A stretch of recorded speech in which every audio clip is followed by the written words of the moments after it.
بسم اللہ الرحمن الرحیم۔ محترم ناظرین، آج کی اس ویڈیو میں ہم آپ کو حضرت علی رضی اللہ تعالیٰ عنہ نے جب دوسری شادی کرنا چاہی تو اللہ کے رسول نے ان کو منع کیوں فرمایا۔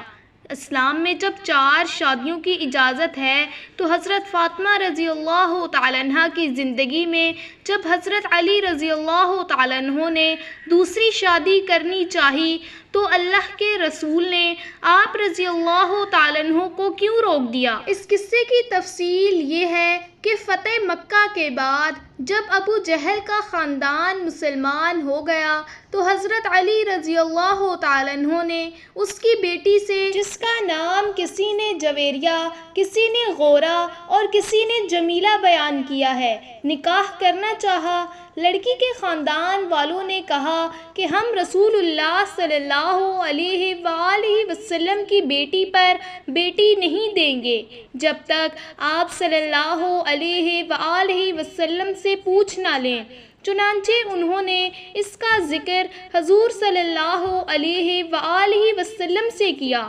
ایک روایت کے رو سے خود حضرت علی رضی اللہ تعالیٰ عنہ نے بھی اشارتاً حضور صلی اللہ علیہ وسلم سے اجازت طلب کی، اور بعض روایات سے معلوم ہوتا ہے کہ حضرت فاطمہ الزہرا رضی اللہ تعالیٰ عنہ نے بھی ان باتوں کا چرچا سن لیا اور جا کر اپنے والد ماجد کی خدمت میں عرض کیا کہ آپ صلی اللہ علیہ وآلہ وسلم کی قوم کے لوگ سمجھتے ہیں کہ آپ صلی اللہ علیہ وسلم کو اپنی بیٹیوں کی پرواہ نہیں ہے۔ دیکھیے، یہ علی اب ابو جہل کی بیٹی سے شادی کرنے والے ہیں۔ اس پر حضور صلی اللہ علیہ وآلہ وسلم نے ایک خطبے میں فرمایا، بنی حشام بن مغیرہ نے مجھ سے اس بات کی اجازت مانگی ہے کہ وہ اپنی بیٹی علی ابن ابو طالب کے نکاح میں دیں۔ میں اس کی اجازت نہیں دیتا الا یہ کہ ابو طالب کا بیٹا میری بیٹی کو طلاق دے کر ان کی بیٹی سے نکاح کر لے۔ میری بیٹی میرا ٹکڑا ہے، جو کچھ اسے ناگوار ہوگا وہ مجھے ناگوار ہوگا، اور جو چیز اسے تکلیف دے گی وہ مجھے تکلیف دے گی۔ میں حلال کو حرام اور حرام کو حلال نہیں کرتا، مگر خدا کی قسم اللہ کے رسول کی بیٹی اور اللہ کے رسول کے دشمن کی بیٹی ایک جگہ جمع نہیں ہو سکتی۔ ایک روایت میں ہے کہ آپ صلی اللہ علیہ وآلہ وسلم نے فرمایا، فاطمہ مجھ سے ہے اور میں ڈرتا ہوں کہ وہ کہیں اپنے دین کے معاملے میں فتنے میں نہ پڑ جائے۔ اس واقعے پر آدمی کو یہ شبہ لاحق ہو سکتا ہے کہ رسول اللہ صلی اللہ علیہ وآلہ وسلم نے خود بھی بہت سی شادیاں کیں اور عام لوگوں کو بھی 4 شادیاں کرنے کی اجازت ہے، مگر خود اپنی بیٹی پر ایک سوتن کا آنا آپ صلی اللہ علیہ وآلہ وسلم کو گوارا نہ کیا۔ سوتن کے آنے سے جو اذیت آپ صلی اللہ علیہ وآلہ وسلم کی بیٹی کو اور بیٹی کی خاطر خود آپ کو ہو سکتی تھی، وہی اذیت دوسری عورتوں اور ان کے ماں باپ کو بھی لاحق ہوتی ہے۔ پھر کیا وجہ ہے کہ آپ صلی اللہ علیہ وآلہ وسلم نے اپنے حق میں تو اسے برداشت نہ کیا اور دوسروں کے حق میں اسے جائز رکھا؟ بظاہر یہ ایک سخت اعتراض ہے اور معاملے کی سادہ صورت دیکھ کر آدمی بڑی الجھن میں پڑ جاتا ہے، لیکن تھوڑا سا غور کیا جائے تو اس کی حقیقت سمجھ میں آ جاتی ہے۔ یہ بات ناقابل انکار ہے کہ ایک عورت کا شوہر اگر دوسری بیوی لے آئے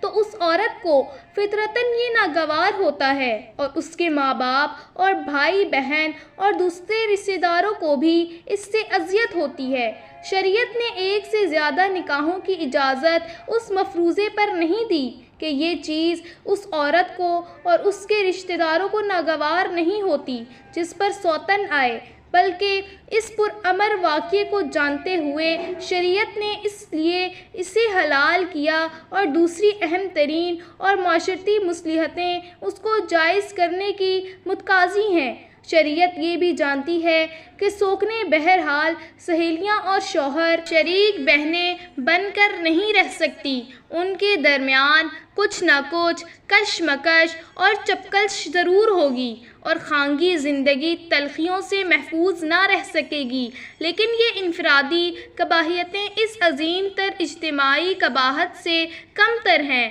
جو ایک زوجی کو بطور قانون لازم کرنے سے پورے معاشرے میں پیدا ہوتی ہے۔ اسی وجہ سے شریعت نے تعداد ازواج کو حلال قرار دیا ہے۔ اب دیکھیے رسول اللہ صلی اللہ علیہ وآلہ وسلم کے معاملے میں کیا پیچیدگی واقع ہوتی ہے۔ شرعاً آپ صلی اللہ علیہ وآلہ وسلم کی بیٹی پر بھی سوکن لانا آپ صلی اللہ علیہ وآلہ وسلم کے داماد کے لیے حلال تھا، اسی لیے حضرت علی رضی اللہ تعالیٰ عنہ نے ایسا کرنے کا ارادہ کیا، اور اسی وجہ سے حضور صلی اللہ علیہ وآلہ وسلم نے بھی نہیں فرمایا کہ ان کے لیے یہ فعل حرام ہے، بلکہ آپ نے خود تصریح فرمائی کہ میں حلال کو حرام نہیں کرتا۔ لیکن یہاں حضور صلی اللہ علیہ وآلہ وسلم کی ایک ہی شخصیت میں دو مختلف حیثیتیں جمع تھیں۔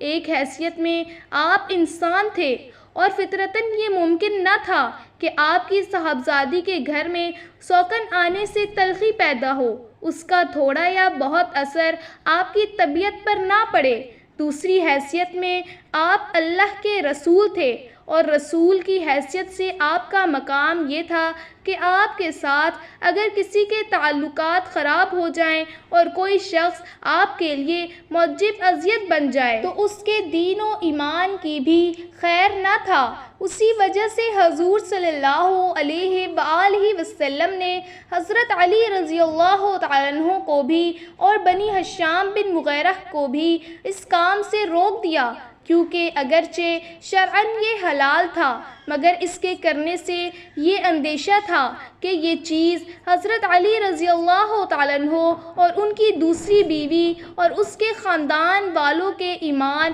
اور ان کی عاقبت کو خطرے میں ڈال دے گی۔ ایک اور بات جس کا حضور صلی اللہ علیہ وآلہ وسلم نے اپنے خطبے میں ذکر کیا وہ یہ تھی کہ بنی ہشام بن مغیرہ اسلام اور رسول اللہ کے بدترین دشمن رہ چکے تھے اور فتح مکہ کے بعد تازہ مسلمان ہوئے تھے، تو خود اس لڑکی کے باپ ابو جہل کے متعلق تو سب کو معلوم ہے کہ حضور صلی اللہ علیہ وآلہ وسلم کی دشمنی میں وہ تمام کفار سے بازی لے گیا تھا۔ یہ بھی واقعہ ہے کہ جنگ بدر میں وہ مسلمانوں کے ہاتھوں مارا گیا اور اس کا خاندان برسوں اس کے جذبہ انتقام میں تڑپتا رہا۔ اب اگرچہ یہ لوگ اسلام قبول کر چکے تھے لیکن یہ تحقیق ہونا باقی تھا کہ یہ قبول اسلام واقعی پورے اخلاص اور قلوب کی مکمل تبدیلی کا ثمرہ ہے یا محض شکست کا نتیجہ۔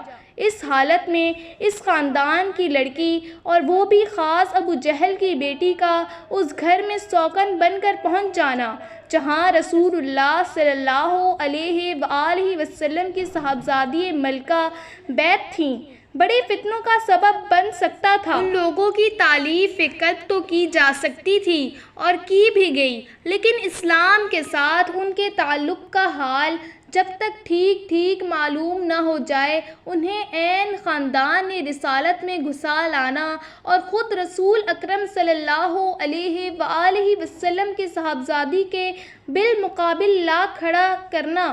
سخت نامناسب اور پرخطر تھا۔ اس وجہ سے بھی حضور صلی اللہ علیہ وآلہ وسلم نے اس رشتے کو ناپسند کیا اور علی علیہ اعلان کہا کہ خدا کے رسول کی بیٹی اور خدا کے دشمن کی بیٹی ایک گھر میں جمع نہیں ہو سکتی۔ نیز اس بات کی طرف بھی آپ صلی اللہ علیہ وآلہ وسلم نے اشارہ فرما دیا کہ اس سے فاطمہ رضی اللہ تعالیٰ عنہ کے فتنے میں پڑ جانے کا اندیشہ ہے۔ ظاہر ہے کہ ایک شخص کو اپنے بیاہ شادی کے معاملے میں اگرچہ وہ بجائے خود حلال ہی صحیح ایسی آزادی نہیں دی جا سکتی جس سے ایک پوری ملت کے لیے فتنہ و شر کا خطرہ پیدا ہو جائے۔ بے شک یہاں یہ اعتراض اٹھ سکتا ہے کہ ابو جہل کے خاندان سے ابو سفیان کا خاندان اسلام کی عداوت میں کچھ کم نہ تھا۔ پھر اگر ابو جہل کے خاندان کی لڑکی کا خانوادہ رسالت میں آنا موجب فتنہ تھا تو ابو سفیان کی صاحبزادی حضرت ام حبیبہ رضی اللہ تعالی عنہ کا خود نبی اکرم صلی اللہ علیہ وآلہ وسلم کی ازواج مطہرات میں شامل ہو جانا کیوں خطرے سے خالی نہ تھا، لیکن دونوں کے حالات کا فرق نگاہ میں ہو تو یہ اعتراض آپ سے آپ ختم ہو جاتا ہے۔ حقیقت یہ ہے کہ ابو جہل کی لڑکی اور ام المؤمنین حضرت ام حبیبہ رضی اللہ تعالی عنہ کا سرے سے کوئی مقابلہ ہی نہیں ہے۔ ابو جہل کی لڑکی اور اس کے چچا اور بھائی سب کے سب فتح مکہ کے بعد ایمان لائے تھے۔ ان کے بارے میں یہ امتحان ہونا ابھی باقی تھا کہ ان کا ایمان کس حد تک اخلاص پر مبنی ہے اور کہاں تک اس میں شکست خوردگی کا اثر ہے۔ بخلاف اس کے حضرت ام حبیبہ رضی اللہ تعالی عنہ اس بڑے سے بڑے امتحان سے گزر کر تو اکار صحابہ میں سے بھی کم ہی کسی کو پیش آیا تھا۔ اپنے کمال اخلاص اور اپنی صداقت ایمانی کا پورا ثبوت دے چکی تھی۔ انہوں نے دین کی خاطر وہ قربانیاں دی تھی جن کی نظیر مشکل ہی سے کہیں اور نظر آ سکتی ہے۔ ذرا غور کیجئے، ابو سفیان کی بیٹی ہند بنت عتبہ، مشہور ہند جگر خوار کی لخت جگر، جس کی پھوپھی وہ عورت تھی جسے قرآن مجید میں مالتل الحطب کا خطاب دیا گیا ہے، جس کا نانا عتبہ بن ربیعہ نبی اکرم صلی اللہ علیہ وآلہ وسلم کا بدترین دشمن تھا۔ اس خاندان سے اور اس ماحول سے نکل کر وہ حضرت عمر رضی اللہ تعالیٰ عنہ اور حضرت حمزہ رضی اللہ تعالیٰ عنہ سے بھی پہلے ایمان لاتی ہیں، اپنے شوہر کو مسلمان کرتی ہیں، خاندان والوں سے تنگ آ کر مہاجرین حبشہ کے ساتھ ہجرت کر جاتی ہیں۔ حبش جا کر شوہر عیسائی ہو جاتا ہے اور دین کی خاطر اس کو بھی چھوڑ دیتی ہیں۔ غریب الوطنی کی حالت میں تنہا ایک چھوٹی سی بچی کے ساتھ رہ جاتی ہیں اور ان کے عزم ایمانی میں ذرا برابر تزلزل نہیں آتا۔ کئی برس اس حالت میں جب گزر جاتے ہیں اور ایک بے سہارا خاتون دیار غیر میں ہر طرح کے مصائب جھیل کر یہ ثابت کر دیتی ہیں کہ دین کو جس پائے کا خلوص، جس مرتبے کی سیرت اور جس درجے کا کردار مطلوب ہے وہ سب یہاں موجود ہے، تب نبی اکرم صلی اللہ علیہ وآلہ وسلم کی نگاہ انتخاب آپ پر پڑتی ہے اور آپ حبش ہی میں ان کو نکاح کا پیغام بھیجتے ہیں۔ غزوہ خیبر کے بعد وہ حبش سے واپس آ کر حرم نبوی میں داخل ہوتی ہیں۔ اس کے تھوڑے ہی مدت بعد قریش صلح حدیبیہ کی خلاف ورزی کے مرتکب ہوتے ہیں اور ان کو اندیشہ ہوتا ہے کہ نبی اکرم صلی اللہ علیہ وآلہ وسلم اب مکے پر چڑھائی کر دیں گے۔ اس موقع پر ابو سفیان صلح کی بات چیت کے لیے مدینے آتا ہے اور اس امید پر بیٹھی کہ یہاں پہنچتا ہے کہ اس کے ذریعے صلح کی شرائط طے کرنے میں سہولت ہوگی۔ برسوں کی جدائی کے بعد پہلی مرتبہ باپ سے بیٹی کو ملنے کا موقع ملتا ہے، مگر جب وہ رسول اللہ صلی اللہ علیہ وآلہ وسلم کے فرش پر بیٹھنے کا ارادہ کرتا ہے تو بیٹی فوراً یہ کہہ کر فرش سے اٹھا دیتی ہے کہ اللہ کے رسول کے فرش پر ایک دشمن اسلام نہیں بیٹھ سکتا۔ ایسی خاتون کا خانوادہ رسالت میں داخل ہونا تو ہیرے کا ہار میں ٹھیک اپنی جگہ پا لینا تھا۔ اس سے کسی فتنے کے رونما ہونے کا کوئی بعید ترین شبہ نہ تھا، وہم بھی نہ ہو سکتا تھا۔ البتہ اس لڑکی کا اس خاندان میں آنا ضرور فتنے کا باعث ہو سکتا تھا، جسے اور جس کے خاندان کو صرف